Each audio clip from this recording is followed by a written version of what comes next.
الله أكبر الله أكبر لا إله إلا الله والله أكبر الله أكبر ولله الحمد الله أكبر الله أكبر لا إله إلا الله والله أكبر الله أكبر ولله الحمد الله أكبر الله أكبر لا إله إلا الله والله أكبر الله أكبر ولله الحمد الحمد لله رب العالمين الرحمن الرحيم مالك يوم الدين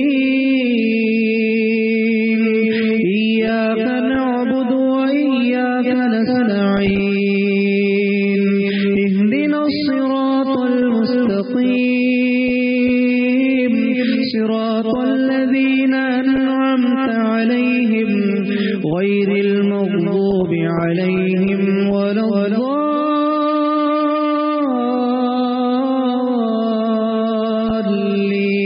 الضالين آمين.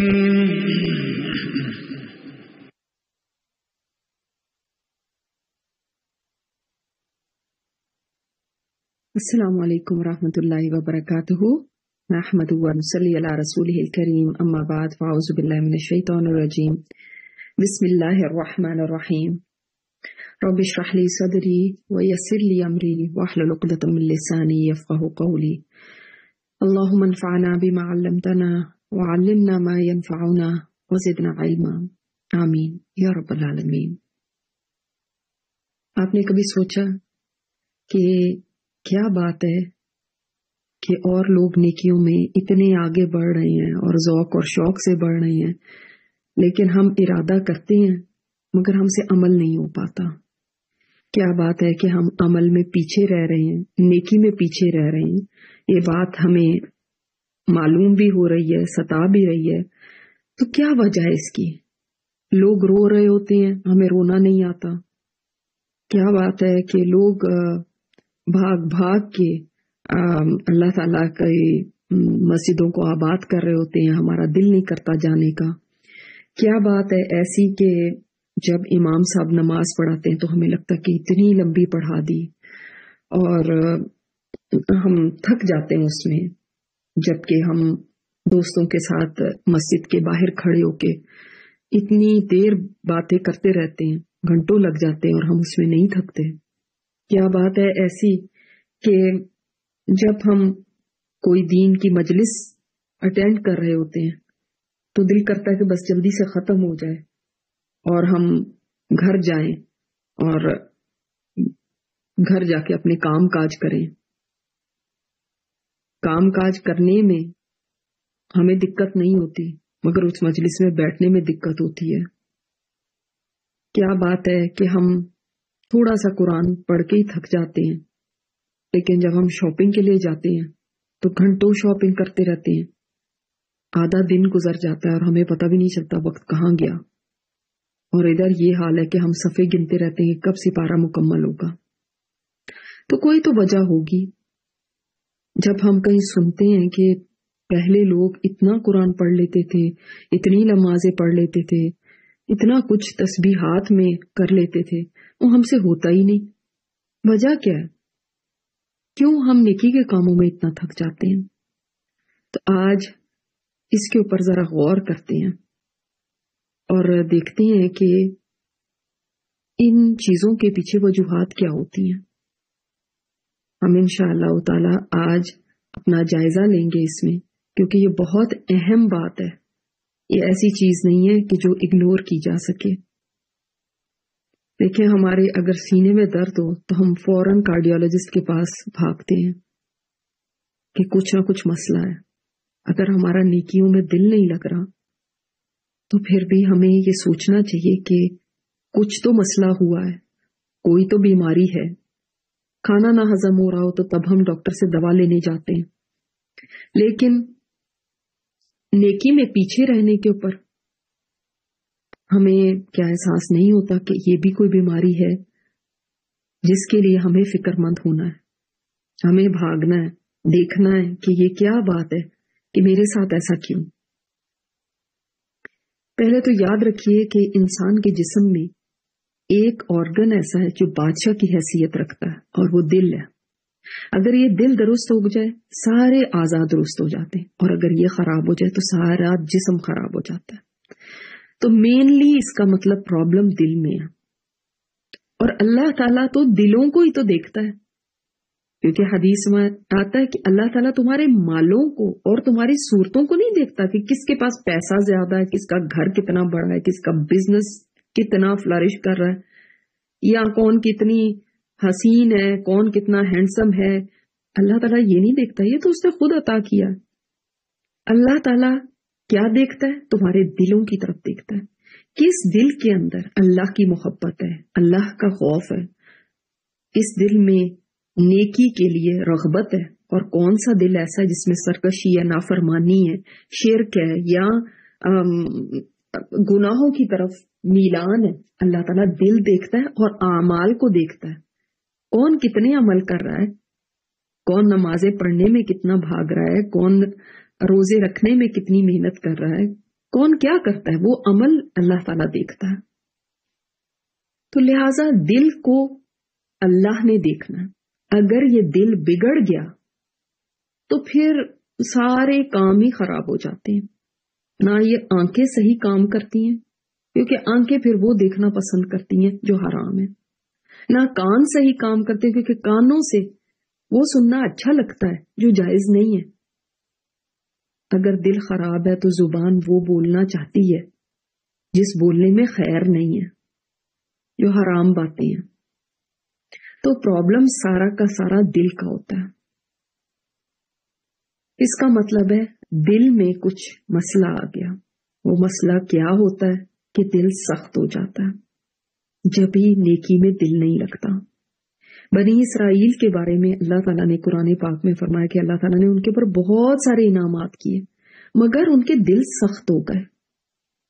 سخت دلوں کی بہت مذمت قرآن کریم میں آئی ہے۔ جب دل سخت ہو جائیں تو پھر نیکی کے کام میں ذرا بھی مزہ نہیں آتا، لذت نہیں لگتے وہ کام، ان میں کچھ ملتا نہیں ایسا کہ دل کا سکون بنے۔ سورہ زمر میں اللہ تعالیٰ نے فرمایا ہلاکت ہے، تباہی ہے، ویل کا لفظ آیا ان لوگوں کے لیے جن کے دل سخت ہو گئے۔ تو یہ کوئی چھوٹی بات نہیں ہے دل کا سخت ہو جانا۔ ہم دل لیے پھرتے رہیں اور وہ سخت ہوئے میں اور ہم آرام سے بیٹھے رہیں گے، کوئی بات نہیں، کیا فرق پڑتا ہے؟ نہیں، اللہ تعالیٰ دیکھ رہا ہے۔ باقی لوگ آپ کی صورت دیکھتے ہوں گے، باقی لوگ آپ کے کپڑے، آپ کی جیولری، یا مرد ہیں تو وہ دوسروں کے بزنسز، ان کی انویسٹمنٹس، ان کے بڑے بڑے گھر یا گاڑیاں دیکھتے ہوں گے، لیکن اللہ تعالیٰ دل دیکھتا ہے۔ اور دلی اگر پتھر لے کے ہم پھر رہے ہیں، دلی اگر سخت اتنے ہیں، تو سوچیں کہ جس چیز پہ اللہ تعالیٰ کی نظر ہے وہی خراب ہو گئی، تو پھر ہم اللہ تعالیٰ کو کیسے راضی کریں گے؟ کیا کریں گے ہم؟ تو لیٹس سی کہ ہمارے اندر تو وہ سمٹمز نہیں ہیں جو دل کی سختی کے بارے میں ہوتے ہیں، تو اس کی کچھ نشانیاں ہوتی ہیں، کچھ سمٹمز ہوتے ہیں۔ پہلے تو ان کے ذریعے ڈائگنوز کیا جائے، ان کے اوپر غور کیا جائے اور دیکھا جائے کہ کیا میں اس میں فال کرتی ہوں۔ یہ سارے سمٹمز بھی کسی میں ہو سکتے ہیں اور کسی میں اس میں سے 2-4 بھی ہو سکتے ہیں۔ اٹ ڈیپینڈز کہ کس کا دل کتنا سخت ہے۔ دیکھیں نا، کچھ چیزیں بہت سخت ہوتی ہیں جیسے لوہا ہے یا جیسے کوئی چٹان ہے، کچھ کم سخت ہوتی ہیں، ہوتی تو وہ بھی سخت ہے لیکن اتنی سخت نہیں ہوتی۔ مثلا لکڑی ہے، وہ توڑی بھی جا سکتی ہے، سخت ہے لیکن اتنی سخت نہیں ہے۔ زمین سخت ہوتی ہے لیکن زمین نرم بھی ہو جاتی ہے۔ تو کچھ چیزیں بہت سخت ہوں گی، کوئی دل بہت سخت ہوں گے، کچھ تھوڑے سے ابھی کم ہوں گے۔ ڈپینڈنگ آن کہ کس میں سمٹمز کتنے ہیں، اس کے مطابق آپ فیصلہ کر سکتے ہیں کہ دل کتنا سخت ہوا ہے۔ تو پہلی نشانی دل کی سختی کی یہی ہے، جیسے میں نے ابھی آپ سے بات کی، کہ نیکی سے انسان جان چھڑاتا ہے. اذان ہوتی ہے تو دل تنگ ہونے لگتا ہے کہ ہائے پھر نماز کا ٹائم آ گیا. روزہ اتنا بھاری لگتا ہے کہ ہائے گرمیوں کے روزے کتنے مشکل ہیں. صدقہ دینا ہو، کوئی پوچھ لے، کوئی مانگ لے کچھ، تو ایسے لگتا ہے کہ جان اٹک گئی. حج عمرے کا کوئی شوق نہیں، تلاوت قرآن بور لگتی ہے. تو نیکیوں میں انسان کا جی نہیں لگتا. یہ پہلی نشانی ہے کہ دل سخت ہو رہا ہے. دوسری نشانی کیا؟ قرآن کریم کی آیات پڑھی جاتی ہوں لیکن انسان پہ کوئی اثر ہی نہ ہو، انسان ٹس سے مس نہ ہو. عذاب کی آیتیں آ رہی، قیامت کا ذکر آ رہا، مثلا عذاب کا، قوموں پہ عذاب کا ذکر آ رہا، اس طرح کے کئی تذکرے ہو رہے ہیں، اور دل کہے کہ کب یہ ختم ہوگا، کیا مشکل ہے، کدھر پھنس گئے، ادھر ادھر دیکھ رہے ہیں، ٹاپک تو چینج ہو جائے. تو جان پہ بنی ہوئی ہے اگر کہ یہ سننا پڑ رہا ہے، دل نہیں لگ رہا، تو اس کا مطلب ہے کہ دل سخت ہو رہا ہے. اگر یہ قرآن کی آیات کانوں پہ بوجھ لگ رہی ہیں نا، تو دیر از اے بگ پرابلم. صحابہ کرام کو تو آخرت کا ذکر اتنا پسند آتا تھا، وہ تو ایک دوسرے کو کہتے تھے کہ ہمیں آخرت کی یاد کراؤ. اور قرآن جب پڑھا جاتا تھا تو ان کا ایمان بڑھ جاتا تھا. آپ دیکھیں کہ قرآن کریم میں 7واں پارہ آپ شروع کریں، عیسائیوں کی بات وہاں پہ آئی ہے کہ انہوں نے قرآن کی آیات سنی تو کیا ہوا، ان کی آنکھیں بہنے لگی. تو ان کے دل نرم تھے نا، تو ان کی آنکھیں بہنے لگی. اور جب دل سخت ہوتے ہیں تو اس کی ایک نشانی یہ ہے کہ آنکھیں جامد ہو جاتی ہیں. ابن قیم فرماتے جب آدمی کا دل سخت ہو جاتا ہے تو آنکھوں میں قحط پڑ جاتا ہے، یعنی آنکھیں آنسو نہیں بہاتی. نہ قرآن سن کے رونا آتا ہے، نہ آخرت کی باتیں سن کے رونا آتا ہے، نہ اللہ تعالیٰ کے ذکر پہ رونا آتا ہے، نہ کوئی عذاب کی بات، نہ جہنم کی بات. اس چیز کو کوئی اثر ہی نہیں ہوتا، بلکہ الٹا دل اچاٹ سا رہتا ہے کہ کیا مشکل ہے. جبکہ سچے جو مومن ہوتے ہیں ان کے دل دہل جاتے ہیں، اللہ تعالیٰ کا کلام ان پہ اثر کرتا ہے. تو آپ دیکھ لیں کہ کافر جو تھے مکہ میں، کتنے بڑے بڑے کافر جو کہ پھر اسی قرآن سے وہ ایمان لے کر آئے اور صحابہ کرام بنے رضی اللہ عنہم ورضوا عنہ. اللہ ان سے راضی ہوا، وہ اللہ سے راضی ہوئے، اس لیے کہ ان کے دل ایسے نہیں تھے کہ سخت ہو چکے ہوں، ان کے دلوں پہ اثر ہوا. نیکسٹ نشانی اس کی یہ، اب آپ خود ساتھ ساتھ جائزہ لیتے رہیں کہ اللہ کے ذکر سے انسان غافل ہو، نہ تو کوئی تسبیحات کرے، نہ قرآن پڑھے، نہ اذکار کوئی کرے، تو یہ بھی پتہ چلتا ہے کہ دل سخت ہو گیا. حدیث میں آتا ہے وہ جو مسلسل اللہ تعالیٰ کا ذکر کرتا ہے وہ دل زندہ ہے، اور جو اللہ کا ذکر نہ کرے وہ مردہ دل ہے. اس کا مطلب دل اندر سے مر گیا. نیکسٹ جو سمٹم ہے وہ یہ ہے کہ گناہ کے کام اور حرام کام سامنے ہو رہے ہیں اور کوئی فرق ہی نہ پڑے، کوئی ناگواری نہ ہو، کوئی پریشانی نہ ہو، کوئی دل میں تنگی محسوس نہ ہو کہ یہ کیا ہو رہا ہے میرے سامنے، میں اس محفل سے جلدی نکل جاؤں، میرا یہاں دل نہیں لگ رہا، مجھے پریشانی شروع ہو گئی ہے، دل میں ایک بے چینی سی آنے لگتی ہے کہ یہ کیا حرام کام ہو رہے ہیں. اگر ایسی پریشانی نہیں ہوتی نا دل میں تو دل سخت ہو چکا ہے. اگر کوئی فرق ہی نہیں پڑتا، اللہ تعالیٰ کی نافرمانی ہو رہی ہے، نہ تو دل بے چین ہو رہا ہے، نہ دل میں کوئی غصہ آ رہا ہے، نہ کوئی ٹینشن ہو رہی ہے، بس دل سخت ہو گیا. اپنے سامنے بے نمازیوں کو دیکھ رہے ہیں، بے پردہ عورتوں کو دیکھ رہے ہیں، حرام لوگ کھا رہے ہیں وہ دیکھ رہے ہیں، بے حیائیوں کے کام ہوتے دیکھ رہے ہیں، کوئی مسئلہ ہی نہیں، کوئی مجھے فرق ہی نہیں پڑتا.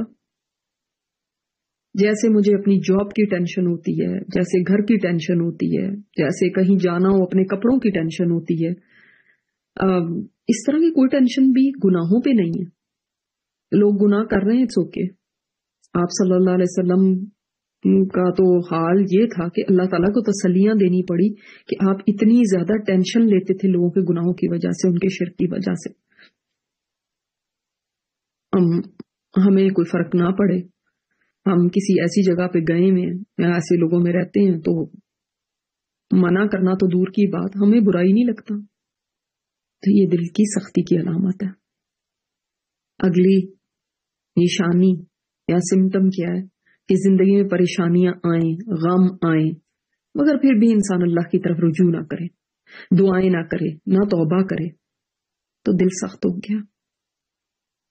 اللہ تعالیٰ تو سختیوں میں مبتلا ہی اس لیے کرتا ہے لوگوں کو کہ لوگ اللہ تعالیٰ کے سامنے گڑ گڑائیں. یہ سورہ انعام میں اللہ تعالیٰ نے فرمایا ہے، اور اللہ تعالیٰ کا گلہ ہے وہاں پہ کہ کیوں نہیں لوگ رجوع کرتے اللہ کی طرف. اللہ تعالیٰ یہ مصیبتیں اس لیے بھیجتا ہے کہ آ جاؤ میری طرف، ہوش سنبھالو.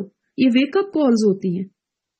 اور کتنی بھی آفتیں آ جائیں، زلزلے آ جائیں، طوفان آ جائیں، تباہیاں ہو رہی ہیں، زندگی میں مسئلے آ رہے ہیں، بے چینیاں ہیں، پریشانیاں آ رہی ہیں، لیکن اگر پھر بھی اللہ کے آگے نہیں روتے اور یہ نہیں کہتے کہ اللہ میں ہی گناہ گار ہوں، اے اللہ تعالیٰ یہ میرا ہی قصور ہے، اور اللہ تعالیٰ تو انصاف کرنے والا ہے، وہ کسی پر ظلم نہیں کرتا. اس نے مجھ پہ ظلم نہیں کیا، یہ میرے اپنے گناہوں کا نتیجہ ہے. اگر انسان یہی نہیں کہتا، اگر انسان اپنے گناہوں کی طرف پھر بھی نہیں دیکھتا، ان سے توبہ پھر بھی نہیں کرتا، اللہ تعالیٰ کے آگے پھر بھی نہیں گڑ گڑاتا، تو اس کا مطلب کیا ہے؟ اس کا مطلب یہ ہے کہ اب دل سخت ہو گیا. تو اللہ تعالیٰ نے فرمایا ہے تمہارے اوپر جو مصیبتیں آتی ہیں وہ تمہارے اپنے گناہوں کی وجہ سے آتی ہیں.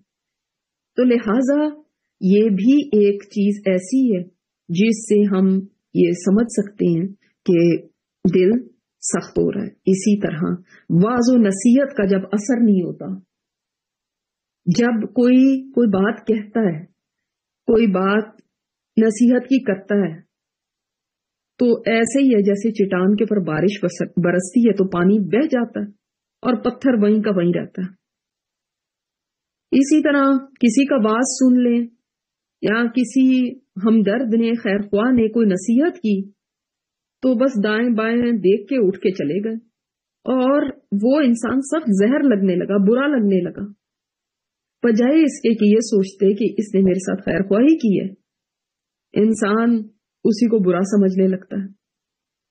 ایسے ہی جیسے کہ آپ آئینہ دیکھیں اور اس میں آپ کو اپنے کوئی داغ دھبے نظر آئیں تو آپ آئینے کو ہی توڑ دیں. یہی حال انسان کو ہوتا ہے. اسی طرح جب دل میں شہوات، خواہشات کی بیماری لگ جاتی ہے، انسان اپنی خواہشات کے پیچھے بھاگنے لگتا ہے، تب بھی دل سخت ہو جاتا ہے. اور یہ بیماری ہے کہ پھر اس کے بعد اچھے کھانے بھی اس کے اوپر اثر نہیں کرتے. جو بیمار ہوتا ہے نا، آپ دیکھیں کہ اس کو اچھا کھانا بھی دیں گے، پیور کھانا بھی دیں گے، آپ دیسی گھی دے دیں گے، وہ اسے اور بیمار ہو جائے گا. اس کو کوئی فرق نہیں پڑ رہا، بلکہ اس کی بیماری اور بڑھ جائے گی، وہ پہلے سے بیمار ہے. اسی طرح ایک دل کی سختی والے کو آپ نصیحت بھی کریں گے نا، تو وہ نصیحت ایک اچھی چیز ہے، لیکن وہ بھی اس کو ایک کڑوی گولی لگے گی، اس کو بری لگے گی، اس کو وہ بھی سوٹ نہیں کرے گی. تو یہ کچھ نشانیاں ہیں، کچھ علامات ہیں، کچھ سمٹمز ہیں دل کی سختی کے. اور آج کا دن میں آپ کو دیتی ہوں کہ آپ ان کے اوپر غور کیجئے اور دیکھیے، جانچیے اپنے دل کو کہ کہیں میرا دل سخت تو نہیں ہو گیا، اور اگر ایسا ہے تو پھر اس کا علاج کیسے کیا جائے، اس کے اسباب کیا ہوتے ہیں، یہ انشاءاللہ ہم کل دیکھیں گے، اور اس کو دیکھیں گے کہ ہم کس طرح اس سے نکل سکتے ہیں. آج آپ کے سامنے جو ذکر میں رکھنا چاہتی ہوں، یہ وہ عظیم ذکر ہے، وہ بڑا ذکر ہے جو شیطان کو تھکا دیتا ہے، تھکا مارتا ہے، جو شیطان کی کمر کو توڑ کے رکھ دیتا ہے، اور جس پہ گارنٹی ہے کہ یہ بندہ ضرور جنت میں داخل ہو جائے گا، اور وہ ہے لا الہ الا اللہ کا ذکر۔ لا الہ الا اللہ کا ذکر اتنا بڑا ذکر ہے، ہو سکتا ہے ہم اس کو اتنی بڑی بات نہ سمجھتے ہوں، مگر یہ اتنا بڑا ذکر ہے اس لیے کیونکہ اگر انسان اپنے گناہوں کی وجہ سے جہنم میں چلا بھی جاتا ہے تو لا الہ الا اللہ کا کلمہ اس کو وہاں سے نکالوا دے گا۔ مگر جو آج سوچنے کی بات ہے وہ یہ ہے کہ لا الہ کہنے والے بھی 3 قسموں کے ہوتے ہیں۔ پہلی قسم وہ ہے جن کو سمجھ ہے کہ لا الہ الا اللہ ہے کیا، لا الہ الا اللہ کا معنی کیا ہے، وہ جانتے ہیں کہ لا کس کو کہتے ہیں، الہ کس کو کہتے ہیں، اللہ کیا چیز ہے، اور اللہ تعالیٰ کون ہے۔ یہی لوگ کامیاب لوگ ہیں، یہی لوگ ہیں جو اگر جہنم میں چلے بھی گئے تو جنت میں جائیں گے، جو سمجھتے ہیں اس کو، جو جانتے ہیں کہ اللہ سب کچھ کر سکتا ہے، اس کے ہاتھ میں سب کچھ ہے، اس چیز کا یقین ہے مجھے، اور غیر اللہ کے ہاتھ میں کچھ نہیں، اس کا یقین ہے مجھے۔ تو یہی ہے لا الہ الا اللہ، اس کو سمجھتے ہوں، یہ پہلی قسم کے لوگ ہیں۔ دوسری قسم کے لوگ وہ ہیں جنہوں نے کلمہ تو پڑھ لیا ہے مگر ان کو پتہ ہی نہیں ہے کہ وہ پڑھ کیا رہے ہیں، وہ جانتے ہی نہیں ہے، بس ان کو سکھا دیا بس کسی نے یہ کلمہ، ایسے ہی ہے جیسے طوطے کو رٹا دیا۔ حالانکہ یہ اس کائنات کی سب سے بڑی گواہی ہے جو آپ دیتے ہیں جس وقت آپ کہتے ہیں لا الہ الا اللہ، یہ سب سے بڑی گواہی ہے۔ آپ ایک گواہی دے رہے ہیں، آپ بتائیں کہ آپ گواہی کیسے دے سکتے ہیں جس چیز کا آپ کو علم ہی نہ ہو، آپ کو پتہ ہی نہیں ہے۔ آپ کو کسی کورٹ میں گواہی کے لیے بلایا جائے، آپ کو اس بات کا ہی نہیں پتا، تو آپ کس چیز کی گواہی دیں گے؟ اور ہمارا بھی آج یہ حال ہو جاتا ہے کہ ہمیں پتہ ہی نہیں ہے ہم کیا کلمہ پڑھ رہے ہیں اور ہم اس کی گواہی دے رہے ہیں، حالانکہ اس کا زبان سے بھی اقرار کرنا ہے، دل میں بھی اس کا اعتراف ہونا چاہیے، اور اعضاء میں بھی عمل ہونا چاہیے، تب گواہی پوری ہوتی ہے۔ نہیں تو لیسٹ یہ ہے کہ کم از کم سمجھ تو ہو کہ یہ ہے کیا، تبھی یہ جہنم سے نکلوانے والا ہوگا۔ اور اگر سمجھ ہی نہیں ہے تو یقین کس چیز کا ہے؟ کیونکہ ہمیں قرآن و حدیث کے نصوص سے یہ پتا چلتا ہے کہ جس کے دل میں یقین ہو اس کلمے کا، تو یقین کس چیز کا ہوگا؟ جس کے بارے میں فہم ہی نہ ہو۔ یقین کیسے آ سکتا ہے جب پتہ ہی نہیں ہے کہ ہم بول کیا رہے ہیں؟ اسی طرح ہمیں حدیث کہتی ہے جس نے سچائی کے ساتھ بولا ہو یہ کلمہ، سچائی کے ساتھ کیسے بولیں گے جب جانتے ہی نہیں کہ کیا رہے ہیں؟ پھر حدیث میں آتا ہے اخلاص کے ساتھ جس نے بولا ہو کلمہ، تو اخلاص کس چیز کا اخلاص؟ ہم تو جانتے ہی نہیں یہ الفاظ ہیں کیا، ہم تو جانتے ہی نہیں لا الہ الا اللہ ہے کیا۔ تو یہ سوچیں کہ یہ تو وہ کلمہ ہے جو کہ میزان کے ایک پلڑے میں اگر 7 آسمان اور زمین اور جو کچھ ان میں ہے سب رکھ دیا جائے، اور دوسرے پلڑے میں لا الہ الا اللہ کا کلمہ رکھ دیا جائے، تو لا الہ الا اللہ زیادہ بھاری ہوگا۔ اتنا وزنی ہے یہ کلمہ، آخر یہ جہنم سے ایسے ہی تو نہیں نکلوا دے گا، یہ اتنا وزنی ہے۔ اور جیسے سفیان ثوری نے فرمایا کہ ابلیس کی کمر توڑ دینے والا ہے۔ کیا مطلب ہے کمر توڑنے کا؟ یعنی ابلیس تو بالکل جھنجھلا جاتا ہے کہ یہ کیا ہو گیا، میں نے تو اس بندے کو اپنے راستے پہ لگایا تھا اور یہ تو جہنم سے نکل جائے گا، یہ تو میرے ہاتھ سے چلا گیا۔ اس کی ساری محنت غارت ہو جاتی جب انسان یہ کلمہ سمجھ کے پڑھتا ہے۔ تو اتنا بڑا یہ کلمہ ہے، یہ کوئی چھوٹی بات نہیں ہے، لیکن یہ تب بڑا بنتا ہے جب انسان کو سمجھ ہوتی ہے کہ میں کیا رہا ہوں، میں اپنے منہ سے ادا کیا کر رہا ہوں، اور سمجھ کے بغیر، معنی معلوم ہوئے بغیر یہ کلمہ بس زبان سے ایسے جیسے کسی نے رٹا دیا ہو اور ایسے بولتے جانا، یہ فائدہ نہیں دے گا۔ یہ تو طوطے کو بھی رٹایا جا سکتا ہے۔ تو یہ جب آپ سمجھ کے پڑھیں تب انسان کو کتنا فائدہ دے سکتا ہے یہ کلمہ۔ پھر تیسری قسم کے وہ لوگ ہوتے ہیں جو یہ کلمہ پڑھتے بھی ہیں مگر عمل میں شرک بھی کرتے رہتے ہیں۔ ان کا عمل اس کلمے کے خلاف ہوتا ہے، اس لیے کہ شرک اور توحید دو الگ الگ راستے ہیں، یہ بالکل اپوزٹ راستے ہیں۔ ایسا نہیں ہو سکتا کہ انسان کلمہ بھی پڑھے اور ساتھ ساتھ شرک بھی کرتا جائے۔ اگر وہ شرک کر رہا ہے تو پھر اس کو اس کے شریکوں کے حوالے ہی کر دیا جائے گا جن پہ اس نے بھروسہ کیا، تو ایسوں کا کلمہ پڑھنا کوئی فائدہ نہیں دے گا۔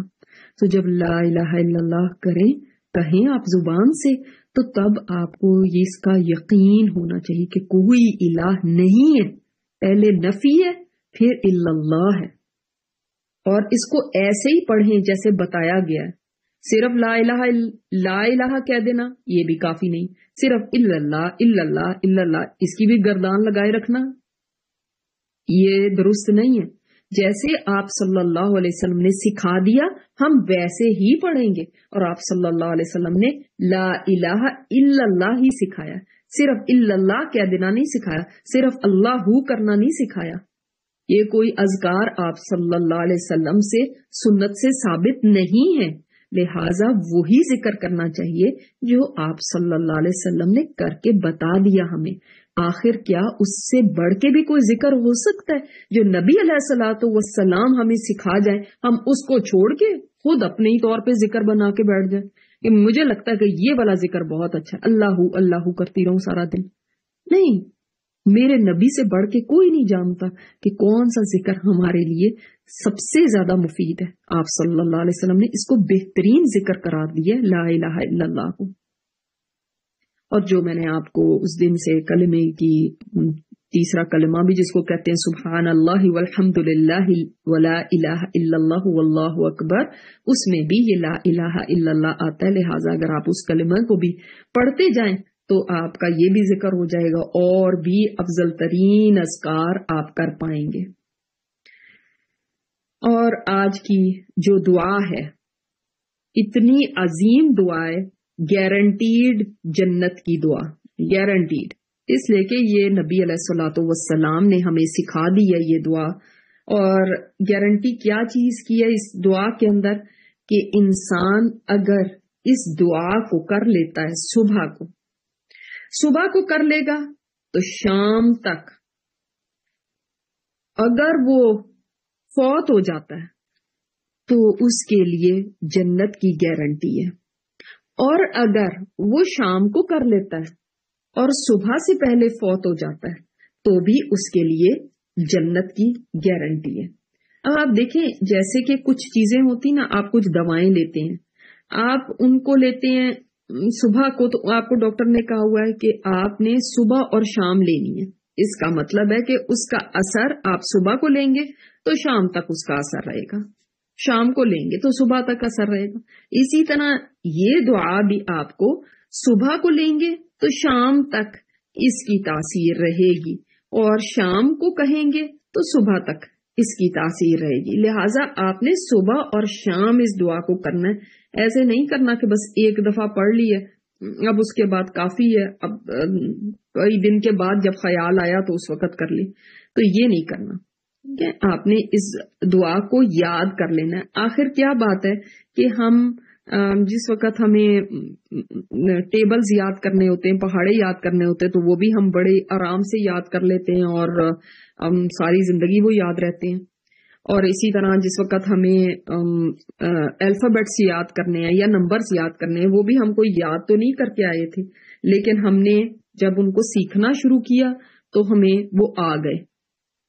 تو کیا بات ہے کہ دعاؤں کے بارے میں ہم اتنے غافل رہتے ہیں کہ دعا کو ہم نہیں یاد کرتے اور کہتے ہیں ہمیں یاد ہی نہیں، لہٰذا چھوڑو اس دعا کو مانگنے کو۔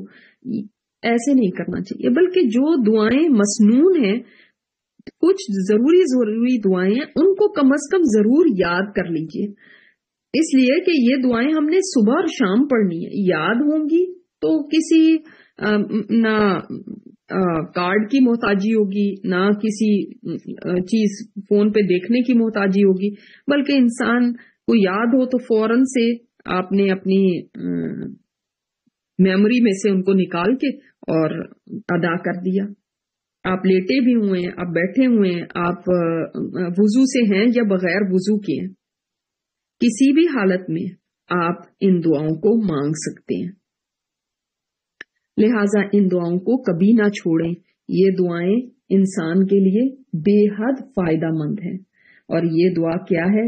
اللہم انت ربی لا الہ الا انت خلقتنی وانا عبدک وانا علی عہدک ووعدک ما استطعت اعوذ بک من شر ما صنعت ابوء لک بنعمتک علی وابوء بذنبی فاغفر لی فانہ لا یغفر الذنوب الا انت۔ اس دعا کو سید الاستغفار بھی کہتے ہیں، یعنی استغفار کی دعاؤں میں سب سے اوپر ٹاپ کی دعا یہ دعا ہے۔ تو استغفار کی جتنی دعائیں ہیں ان کی سردار یہ دعا ہے، اس لیے اس دعا کو مانگنا نہ بھولیں، کیونکہ انسان دیکھیں گناہوں کا پتلا ہے، گناہ تو انسان سے ہوتے ہیں۔ اس دعا کے اندر اللہ تعالیٰ سے استغفار مانگی گئی ہے، اور آپ جب اس نیت کے ساتھ بغیر بھولے کبھی اس دعا کو مانگیں کہ اللہ تعالیٰ میری اگر موت آ جائے تو میں جنت میں داخل ہو جاؤں، اس نیت کے ساتھ مانگیں، اللہ تعالیٰ آپ کو جنت عطا کرے گا۔ اور خاص طور پہ وہ لوگ جو کوئی بہت زیادہ عبادتیں نہیں کر سکتے، بہت زیادہ وہ یعنی دیر قیام نہیں کر سکتے، لیٹے رہتے ہیں کیونکہ بیمار ہیں یا بہت ضعیف ہیں، وہ لوگ اس دعا کو ضرور مانگتے رہیں۔ اسی طرح کسی کو بھی اس کی موت کا نہیں پتہ کہ کون سا وقت موت کا آ جائے، لہٰذا انسان کو ہمیشہ ان دعاؤں کا اہتمام کرتے رہنا چاہیے، تاکہ جب بھی کبھی جانے کا وقت آئے انسان کو یہ نہ ہو کہ کاش میں نے یہ دعا پڑھی ہوتی، کاش میں نے یہ دعا مانگی ہوتی۔ بہت ساری چیزیں ہمیں پتہ ہوتی ہیں لیکن ہم نہیں کرتے، صرف اپنی سستی اور غفلت کی وجہ سے۔ تو ان دعاؤں کو چھوڑنا نہیں ہے۔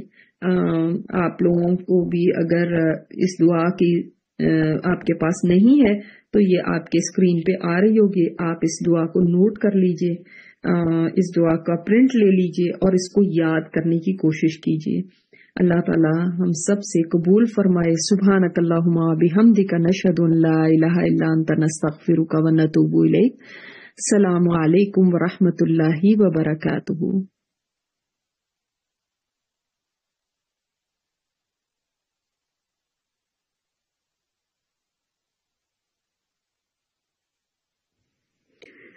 لا إله إلا الله، لا إله إلا الله، لا إله إلا الله،